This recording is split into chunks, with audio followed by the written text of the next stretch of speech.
Breaking news, Attorney General William Barr will testify before the House Judiciary Committee on July 28th.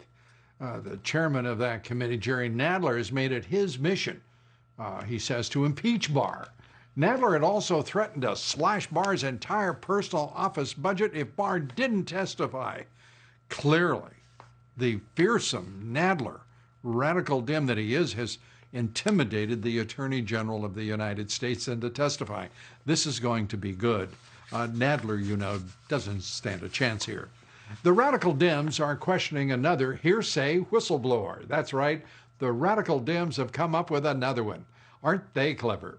Aaron Zelinsky, a former member of the Robert Mueller Special Counsel team, should I say the failed Special Counsel team, accusing Attorney General William Barr himself and other members of the Department of Justice of being too lenient and giving leniency to Roger Stone because of his relationship with Trump.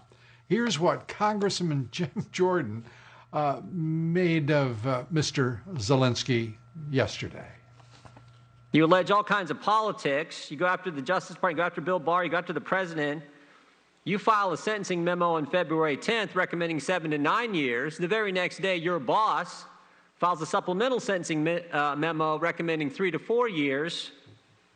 And 9 days later, Judge Berman Jackson picks the 3 to 4 year sentence. So the judge disagreed with it.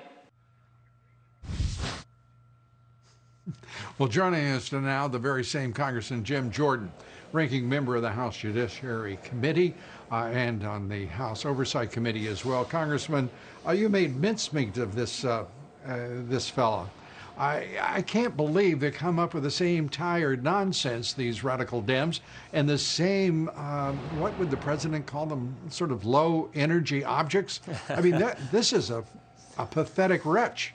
No, it's par for the course for the Democrats, and like we said, the bottom line was the judge said that she agreed with Bill Barr, not with this so-called whistleblower. But the really big news yesterday, Lou, is think of all we learned. First, yesterday, Mike Flynn completely exonerated. Victory for the rule of law, victory for President Trump, a victory for Mike Flynn and his family and the whole country. Second, we learned that Joe Biden, who even though 2 months ago he told us he had nothing to do with the Flynn investigation, we've learned in the last few weeks, A, he unmasked Michael Flynn's name, and yesterday we learned he was the one suggesting that they used the Logan Act to try to trap Michael Flynn and go after him. We learned all that yesterday. In addition, the guy who told Mr. Zelinsky, oh, I think Bill Barr is exercising politics on the Roger Stone decision, this guy named Mr. Cooney, turns out he's the same guy who told Andy McCabe, hey, we're not going to prosecute you. So I want to know, I want to talk to this Mr. Cooney at some point. And that's why we got his name yesterday from Mr. Zelinsky. So we learned all that in one day in a hearing where the Democrats are supposed to be attacking Bill Barr. It fell flat because the American people and the facts show that Bill Barr is doing a good job. You know, these radical Dems, I don't think they have a full understanding of just what fools they look like before the American people. And they aren't fooling many folks, in my opinion. I want to go to, if we may, the struck note, because it is fascinating to me. And if we could put this up the full screen. This is the president, as Strzok records, memorializes the meeting and the conversation. The president saying, make sure you look over things and have the right people on it. Is there anything, well, we've got it the wrong full screen up there, but nonetheless, we're going to try again because we are undaunted by such things. Well, here, that's a second try, but we're still not there. Let's go with what we've got. Lou, the right people... Kislyak and Flynn, the calls appear legit according to Comey. Right.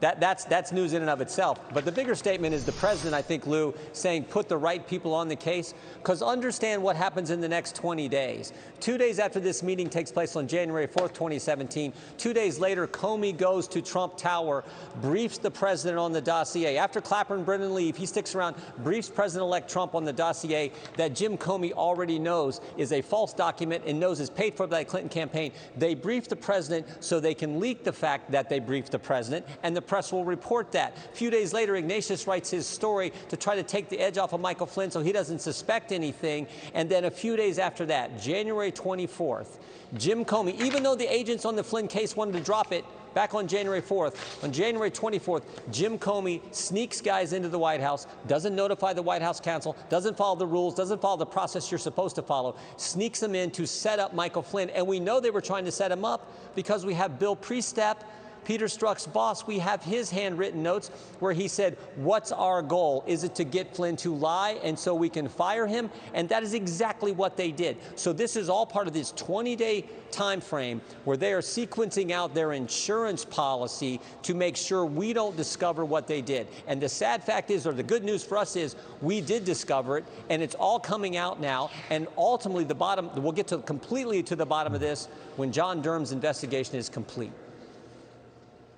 I want to share with you, because you're on the Judiciary Committee, one of the most idiotic things I've seen said by a senator who frankly says some idiotic things. It's not the frequency that so much as it is these stand alone.